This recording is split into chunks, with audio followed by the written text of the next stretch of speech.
구약 성경은 예레미야 18장 5절로 10절까지의 말씀입니다. 그때 여호와의 말씀이 내게 임하니라. 이르시되 여호와의 말씀이니라. 이스라엘 족속아, 이 토기장이가 하는 것 같이 내가 능히 너희에게 행하지 못하겠느냐? 이스라엘 족속아, 진흙이 토기장이의 손에 있음 같이 너희가 내 손에 있느니라. 내가 어느 민족이나 국가를 뽑거나 부수거나 멸하려 할 때에 만일 내가 말한 그 민족이 그의 악에서 돌이키면 내가 그에게 내리기로 생각하였던 재앙에 대하여 뜻을 돌이키겠고, 내가 어느 민족이나 국가를 건설하거나 심으려 할 때에 만일 그들이 나보기에 악한 것을 행하여 내 목소리를 청종하지 아니하면 내가 그에게 유익하게 하리라고 한 복에 대하여 뜻을 돌이키리라. 아멘. 서신서의 말씀은 빌레몬서 1장 10절로 14절까지의 말씀입니다. 갇힌 중에서 낳은 아들 오네시모를 위하여 내게 간구하노라. 그가 전에는 내게 무익하였으나 이제는 나와 내게 유익함으로 내게 그를 돌려보내노니 그는 내 신복이라. 그를 내게 머물러 있게 하여 내 복음을 위하여 갇힌 자 중에서 내 대신 나를 섬기게 하고자 하나, 다만 내 승낙이 없이는 내가 아무것도 하기를 원하지 아니하노니 이는 너의 선한 일이 억지같이 되지 아니하고 자의로 되게 하려 함이라. 아멘. 복음서의 말씀은 누가복음 14장 25절로 33절까지의 말씀입니다. 수많은 무리가 함께 갈새 예수께서 돌이키사 이르시되 무릇 내게 오는 자가 자기 부모와 처자와 형제와 자매와 더욱이 자기 목숨까지 미워하지 아니하면 능히 내 제자가 되지 못하고, 누구든지 자기 십자가를 지고 나를 따르지 않는 자도 능히 내 제자가 되지 못하리라. 너희 중에 누가 망대를 세우고자 할진대 자기의 가진 것이 준공하기까지에 족할는지 먼저 앉아 그 비용을 계산하지 아니하겠느냐? 그렇게 아니하여 그 기초만 쌓고 능히 이루지 못하면 보는 자가 다 비웃어 이르되 이 사람이 공사를 시작하고 능히 이루지 못하였다 하리라. 또 어떤 임금이 다른 임금과 싸우러 갈 때에 먼저 앉아 1만 명으로서 저 2만 명을 거느리고 오는 자를 대적할 수 있을까 헤아리지 아니하겠느냐? 만일 못할 터이면 그가 아직 멀리 있을 때에 사신을 보내어 화친을 청할지니라. 이와 같이 너희 중에 누구든지 자기의 모든 소유를 버리지 아니하면 능히 내 제자가 되지 못하리라. 아멘. 주님의 말씀입니다. 시노달리타스라는 용어가 있습니다. 그 제2차 바티칸 공의회 이후에 이 용어가 등장을 했는데, 교회의 자기 정체성 실현과 또 사명을 실현하는 데 있어서 고유한 특성을 담은 용어라 할 수 있습니다. 시노달리타스. 이 시노달리타스는 그 헬라어 시노드의 형용사형 시노달리의 라틴어 명사형 어미 타스를 결함시킨 단어입니다. 그래서 함께 가는 여정, 그런 뜻이에요. 함께 가는 여정. 본래 이 시노달리타스라는 책을 보면 부제로 저마다 제 길에서 그리고 함께 이렇게 돼 있어요. 풀어서 쓴 거죠. 그러니까 이 시노달리타스는 함께 가는 여정인데 각자 자기 길에서 자기가 가야 할 길이 있고 공동체적으로 함께 가야 할 길이 있다. 그런 뜻을 담고 있어요. 그래서 그 내용으로는 하나님의 교회인 성도의 존재 방식 그리고 활동 방식에 대한 고유한 특성을 그 안에 담아내고 있습니다. 이를테면 하나님의 교회, 하나님의 성전인 그리스도인들이 함께 모여 예배하고 함께 복음 진리를 선포하는 이 활동이 시노달리타스의 한 부분입니다. 교회란 예수 그리스도께서 당신께서 이루신 구원을 모든 시대, 모든 사람들 안에 완성시키기 위해 세우신 당신의 신부이고 당신의 몸이고 당신께서 친히 내 교회라고 말씀하신 거룩한 성전입니다. 삼위일체 하나님 신비, 하나님의 삼위일체 신비의 기원을 둔 이 교회는 이 교회가 처음 시작할 때부터 주님도 정체성도 사명도 목표도 한 번도 달랐던 적이 없어요. 처음 태동할 때부터 지금까지 교회는 성령의 인도하심 안에서 하나님께서 부여하신 궁극의 목적을 향해서 장구한 세월을 걸어온 겁니다. 그런데 왜 교회는 제2차 바티칸 공의회를 거치면서 이 시노달리타스라는 기치를 새롭게 내세우면서까지 개혁을 촉구하게 된 것일까? 그것은 마치 교회가 박물관에 보관된 유물처럼 생명력도 생기도 다 잃은 채 표류하는 상태에 있었기 때문이죠. 마치 미이라처럼 그런 교회가 되어버렸기 때문에 그래서 교회를 새로이 각성시켜서 교회다움을 회복하고 그리스도인다움을 회복하자는 기치로 시노달리타스라는 용어를 만들어서 그 기치 아래 모이게 한 거예요. 그것은 우리 새로운 교회를 만들어 보자 이게 아니고 그리스도께서 세우신 교회가 모든 시대 속에서 교회됨을 살아내자 이런 목적을 가지고 있었고 특별히 그 중에서도 교회를 교회되게 하는 본질적 요소인 말씀과 성례에 충실한 그런 교회로 돌아가자. 거기에 시노달리타스의 의미가 있습니다. 그런데 이렇게 본래적 교회, 교회다운 교회, 그리스도인다운 그리스도인으로 돌아가는 데 있어서 싸움이 없이 그게 가능하지 않아요. 투쟁이 없이 가능하지가 않아요. 먼저는 자기 안에 있는 정념들, 이를테면 탐식이라든지 탐욕이라든지 정욕이라든지 분노라든지 이런 정념들과 싸워서 투쟁해서 이겨야 되고 그 다음에는 자기가 속해 있는 집단 안에 만연한 정념들 이를테면 비방이라든지 수다라든지 거짓말이라든지 이런 것들과 싸워 이기는 과정이 선행돼야 됐습니다. 이것들과는 사이좋게 지낼 수가 없는 거예요. 그렇지 않습니까? 내 안에 있는 탐식과 탐욕과 분노와 비방과 정욕과 이런 것들과는 내가 가까이 친하게 지낼 수가 없기 때문에 이런 것들과의 싸움이 반드시 필요한. 그런데 그런 싸움은 각자 저마다 개인적으로 해야 할 싸움도 있고 공동체적으로 싸워야 할 싸움도 있는 겁니다.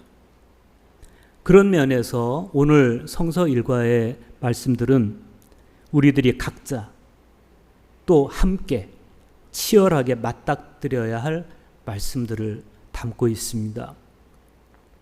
오늘 복음서에서 예수님은 제자들과 함께 길을 걸으시던 중에 이런 말씀을 하세요. 무릇 내게 오는 자가 자기 부모와 처자와 형제와 자매와 더욱이 자기 목숨까지 미워하지 아니하면 능히 내 제자가 되지 못하고 누구든지 자기 십자가를 지고 나를 따르지 않는 자도 능히 내 제자가 되지 못하리라. 사실 주님의 이 말씀은 우리가 듣기에 고통스러운 말씀입니다. 내가 가장 아끼는 사람들과 심지어 내 목숨까지 미워하라고 예수님은 요구하고 계세요. 물론 이 말씀은 모든 사람에게 해당되는 것이 아니라 제자가 되기를 원하는 사람에게 해당되는 말씀입니다.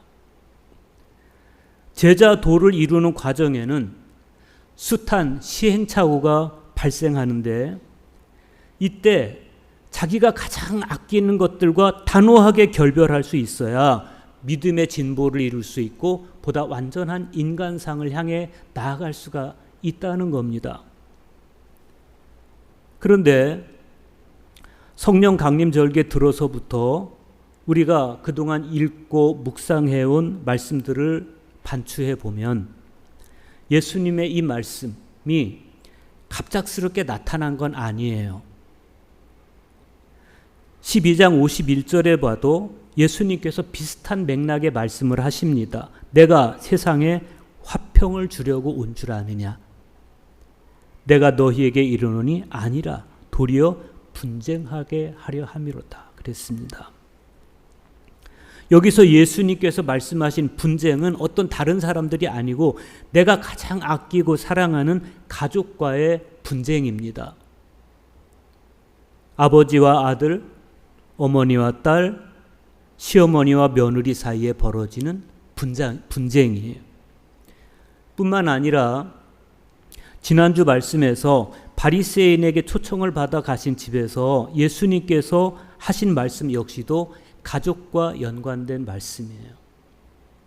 네가 점심이나 저녁이나 베풀거든 벗이나 형제나 친척이나 부한 이웃을 청하지 말아라. 예수님은 그렇게 말씀하세요. 잔치를 벌였으면 가장 먼저 가족부터 초청해야 되는 거 아니에요? 그러지 말라는 거예요. 여기서 벗이나 형제나 친척이 혈통을 매개로 한 관계라면 부유한 이웃은 이익을 매개로 한 관계입니다. 그러니까 예수님 가르침에 따르려면 우리가 식탁을 함께 나누는 가족이나 이웃의 기준이 바뀌어야 된다는 거예요. 단지 혈통이나 이익을 매개로 한 관계가 아니고 전혀 새로운 조건으로 재구성된 이웃들과 식탁과 사랑을 공유하라. 전혀 새로운 조건. 그게 뭐예요? 8장 21절의 예수님의 말씀에 의하면 하나님의 말씀을 듣고 행하는 것입니다. 우리가 편하게 사랑할 수 있는 사람은 그냥 혈통이에요. 우리 혈통. 그래서 나와 혈통이 같으면 가족이라고 그래요. 그런데 예수님께서 말씀하시는 진정한 가족은 주님의 말씀을 듣고 행하는 사람. 당신의 모친과 형제들이 밖에서 부릅니다. 그러자 예수님께서 하신 말씀이 뭐예요? 누가 내 모친이고 내 형제냐? 아버지의 말씀을 듣고 행하는 자라야 내 형제 아니냐? 이런 거죠. 같은 맥락의 말씀입니다. 혈통이나 이익을 매개로 관계를 형성하지 말고 하나님의 말씀을 듣고 행하는 것으로 가족이나 이웃을 재구성하라. 이런 말씀입니다. 이런 예수님의 가르침은 18장 29절로부터 30절에서 절정을 이루어요. 하나님의 나라를 위하여 집이나 아내나 형제나 부모나 자녀를 버린 자는 현세에 여러 배를 받고 내세에 영생을 받지 못할 자가 없느니라. 여러분, 이 말씀을 들으면 불편하지 않아요? 막 기쁘고 아멘 할 수 있습니까? 그렇지가 않아요. 그래서 이런 말씀들은 이제 막 말씀을 따라 살아보려고 결심한 햇내기라든지 말씀의 의미를 충분히 이해하지 못한 신자들에게는 모순처럼 들릴 수밖에 없습니다. 어떻게 사랑하는 가족을 미워하라고 하시고 심지어 버리라고까지 말씀하실 수가 있어? 가족을 미워하는 것이 어떻게 제자도일 수 있어? 가족을 버리는 것이 어떻게 경건일 수 있어? 이런 생각이 드는 거죠. 십계명은 오히려 부모를 공경하라고 가르치고 있는데, 그러면 예수님은 십계명의 가르침을 부정하는 것인가? 이렇게 생각할 수 있는 거죠. 그래서 그런지는 몰라도 복음서의 말씀을 읽다 보면 예수님을 잘 따르던 사람들이 어느 날부터 어느 시점부터 예수님을 떠나요. 아, 이 말씀은 듣기 어렵도다. 그러면서 떠나요. 예수님을. 그런데 똑같은 말씀을 마태의 시선으로 읽어보면 이 예수님의 말씀이 좀 새로운 의미로 다가옵니다. 방점이 다른 데 찍혀 있어요. 마태는 마태복음 10장 37절에서 같은 말씀을 다르게 이렇게 이해해서 기록해 놨어요. 아버지나 어머니를 나보다 더 사랑하는 자는 내게 합당치 아니하고 아들이나 딸을 나보다 더 사랑하는 자도 내게 합당치 아니하며. 그래서 같은 말씀이에요. 같은 이야기인데 조금 뉘앙스가 달라요. 이 누가의 기록과 마태의 기록의 차이가 뭐예요? 누가는 가족을 미워하지 아니하면 제자가 되지 못한다, 이렇게 말씀하고 있는 반면에 마태는 가족을 예수님보다 더 사랑하는 자는 주님의 제자로서 합당하지 않다, 이렇게 말씀해요. 표현만 다르지 의미는 같아요. 그런데 마태의 표현이 누가의 표현과 다른 것은 미움이 아닌 사랑의 방점을 찍고 있다는 것. 누구를 더 사랑하느냐에 따라서 활동 방향이 달라진다는 것. 그걸 우리에게 보여주는 거예요. 그러니까 마태의 표현을 중심으로 해서 오늘 누가의 말씀을 재해석하면 예수님의 말씀은 전혀 새로운 차원으로 우리에게 들려옵니다. 가족을 사랑하지 말라거나 심지어 가족을 미워하라, 이런 말씀이 아니고 예수님보다 더 가족을 사랑하는 자는 적어도 제자의 길을 가는 데 있어서는 합당하지가 않다, 이런 말씀이에요.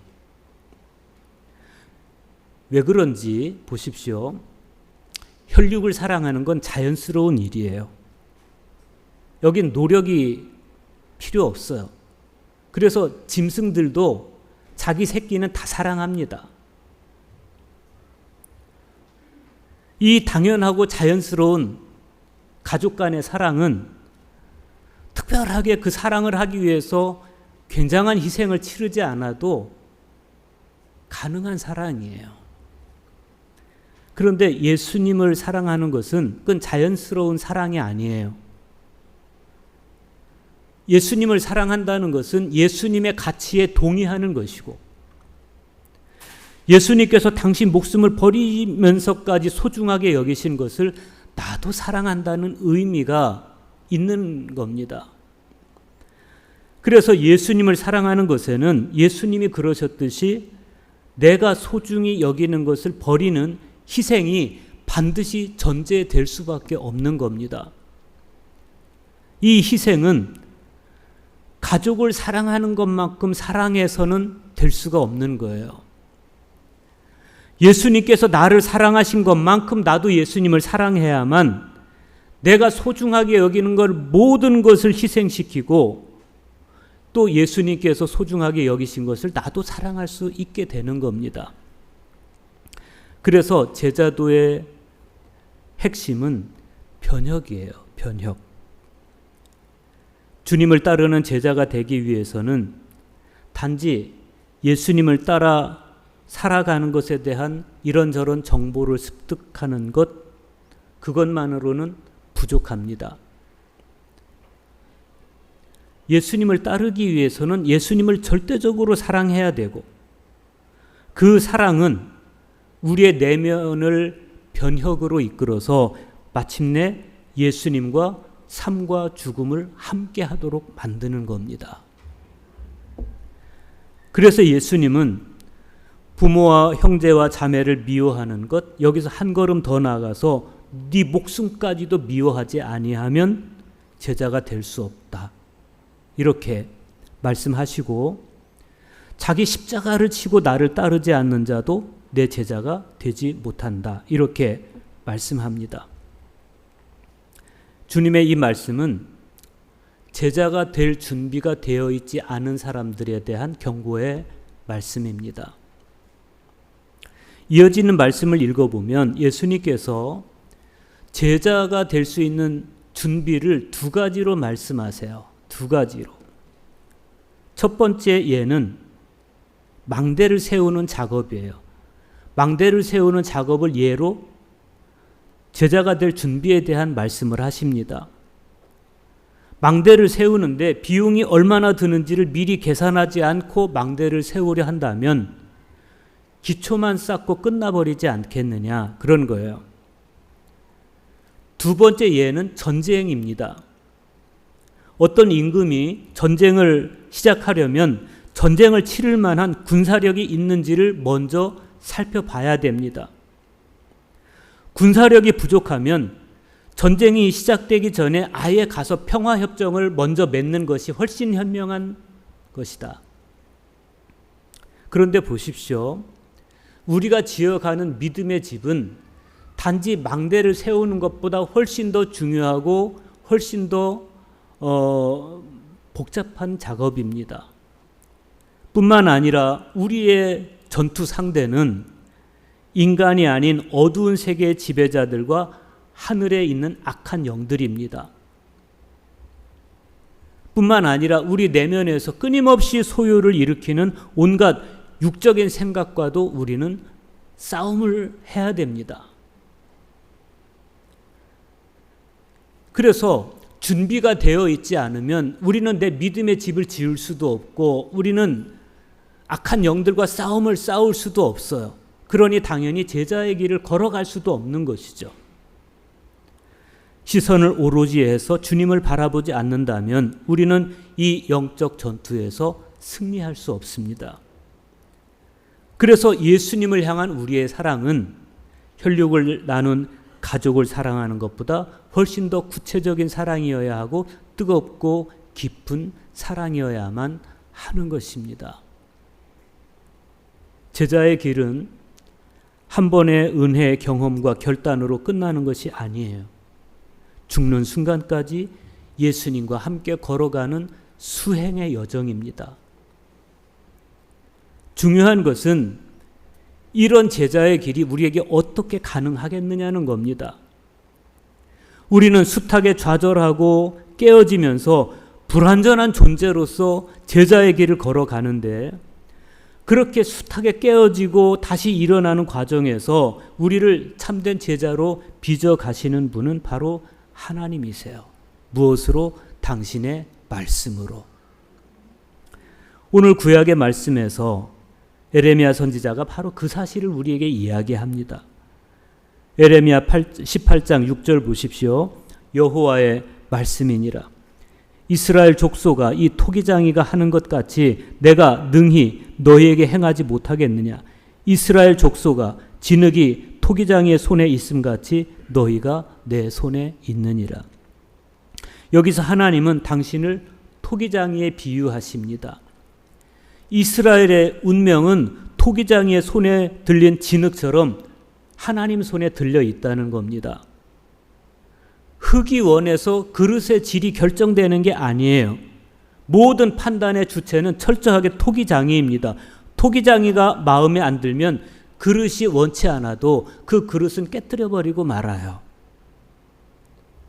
그런데 우리가 그래야 된다는 겁니다. 우리는 매일매일 토기장이이신 하나님의 손에 들려져서 하나님 보시기에 아름답지 못한 부분은, 하나님 보시기에 완전하지 못한 부분은 매일매일 깨어져야 되는 것이고, 그리고 하나님의 손과 하나님의 말씀에 의해서 매일매일 다시 빚어져야만 진정한 제자로서의 나의 모습이 완성되는 것이고, 하나님의 형상을 우리 안에서 회복되는 것이고, 보다 완전한 인간상을 우리가 이루어 갈 수가 있는 겁니다. 그럼으로써 어제와 다른 내가 되어야 되는 것이고 어제보다 더 완성된 내가 되어야 되는 것이죠. 그러면 어제보다 다른 오늘이 되게 하는, 어제보다 더 완전한 신앙의 그릇이 되게 하는 것은 뭐예요? 오늘 에레미야 18장 10절에 보면 주님의 목소리를 청종하는 것이에요. 주님의 목소리를 청종하는 것. 내 목소리를 청종하지 아니하면 내가 그에게 유익하게 하리라고 한 복에 대하여 뜻을 돌이키리라. 어제보다 더 완성된 신앙의 노력은 하나님의 목소리에 대한 청종입니다. 경청하는 것. 하나님 말씀에 대한 경청, 하나님 말씀에 대한 청종을 통해서 우리는 매일매일 새로운 그릇으로 빚어져 가는 겁니다.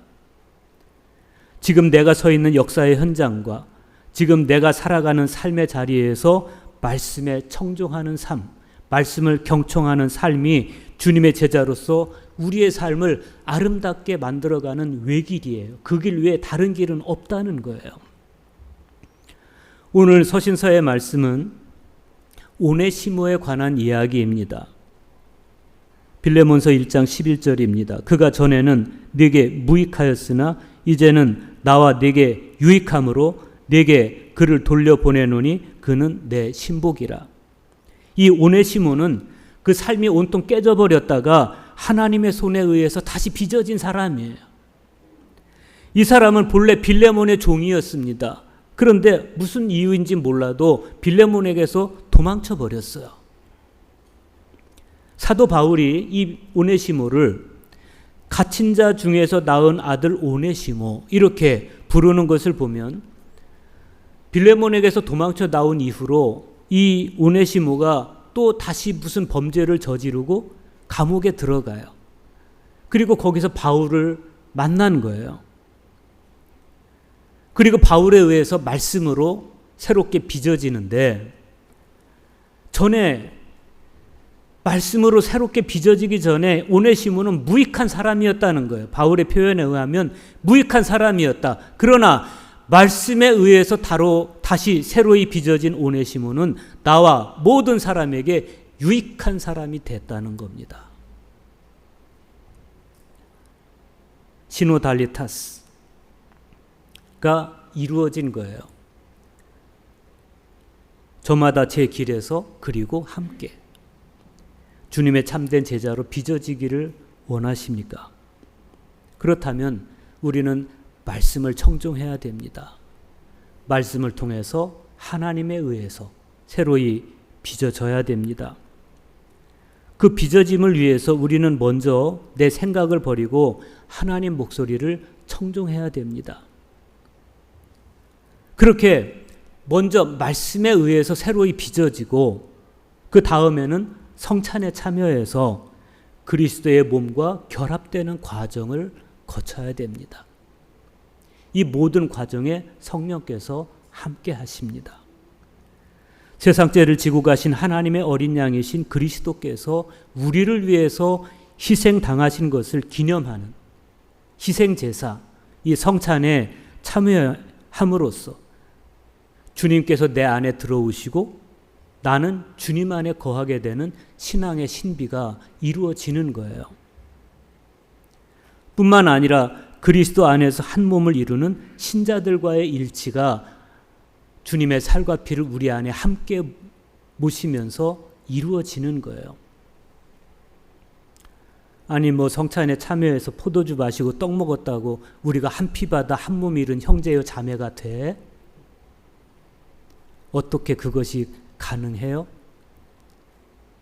성령께서 제 안에, 여러분 안에, 이 공간 안에 충만하게 임재하셔서 우리 안에 하나님의 생명을 회복하게 하시고 우리 안에 새로운 의미의 가족이 형성되게 하시고 그러면서 우리가 하나님과 결합되듯이 형제와도 일치되게 하는 거예요.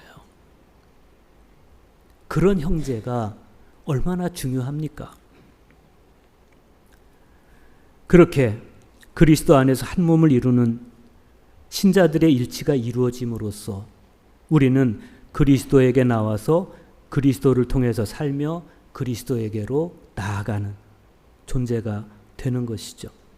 이런 신앙의 여정을 통해서 하나님과 교회와 사람 모두에게 유익한 그러한 저와 여러분 될 수 있기를 축복합니다.